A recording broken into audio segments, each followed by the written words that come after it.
Big thank you to the Bismarck cheer team for bringing us back to the break. A lot to cheer from in their game. Let's go to Class AA, though, another ranked matchup to get to. That's right, a big stretch of games for St. Mary's coming up, and it starts on the road with Valley City. So let's get to the highlights from the east side. First quarter off of a reverse for St. Mary's. It's Cullen Curl that finds the gap.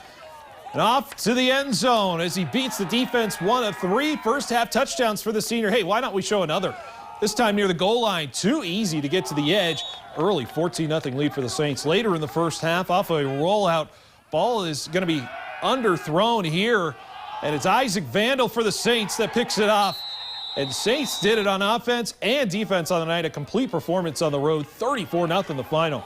Let's go to Wahpeton now, where the Hazen Bison are on the road. In the first quarter, Wahpeton QB Blake Schaefer on the play action. He's going to dump it to Colin Samuels. Samuels fumbles here, and Hazen's Dawson Bruner picks it up for the recovery. To the second quarter now, Bruner, this time on offense, takes the rush around the left edge.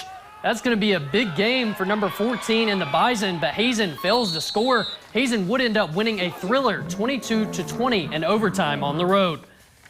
Now we go rapid fire in Class Single A, and we start with a team that has taken notice in Dickinson Trinity. Yeah, through their first 2 games, they beat Bishop Ryan, Shiloh Christian, 2 playoff teams last season, and they had a third in a row with Bowman County. On the road, the Bulldogs and the Titans in the southwest corner of the state.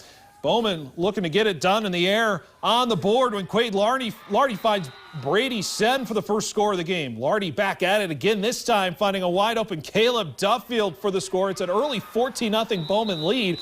It was only a matter of time before the Titans man Nathaniel Gillick going to find the end zone and gets Trinity back in the game, but it's Bowman that wins by a point, 21-20. A close one there. Let's head over to New Salem, where the Holsteins hosted Hart River. In the first quarter, Jaden Selzer takes the snap and takes off down the field. Looks like he might go down, but spins out of the tackle and muscles his way into the end zone. New Salem leads 13-0. Second quarter now, Nick Figerberg drops back. He's going to lob it to Tyler Castro, who tries to move forward to convert, but is just short of the first down there.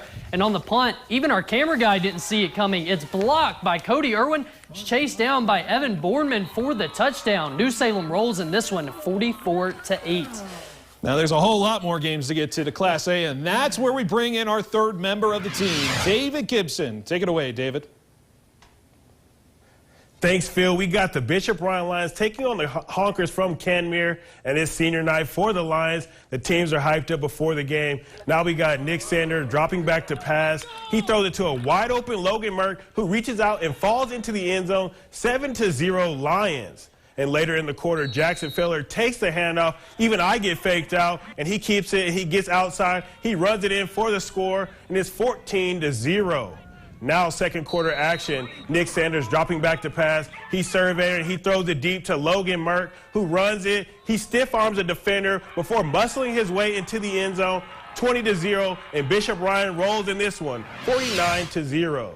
Now DeLax Burlington playing host to Tioga. We got third quarter action. Lakers' Blake Watcha hands it off to Caleb Riz, who runs to the left. He breaks free, taking it all the way for the touchdown, and it's 46-0 Lakers. And then later in the third period, the Lakers going for it on fourth down, and Carson Yell stumbling, hands it to the ball off to the running back, but he's met by a swarm of Pirates. Turnover on downs, DeLax. Now with time winding down in the fourth, quarterback pass to Yadis, throws it to the screen to Braylon Fisher, who catches it, fights through contact to take it for the touchdown, and DLB wins big, 52-0. And Garrison Max Trooper is hosting the Nedrow Cardinals. Cardinals quarterback Ethan Miller pitching it to running back Cam Bailey, who runs it to the left for 6 more on the board, and it's 12-0. And then Troopers quarterback Tyler Zook floats a deep pass in the air. Cardinals Miller comes up to intercept it. And then Bailey having a big night and taking the handoff from Miller, and the Troopers defense cannot touch him at all. He takes a 69 to the house, and it's 20-0. But Nedrows wins 42-8.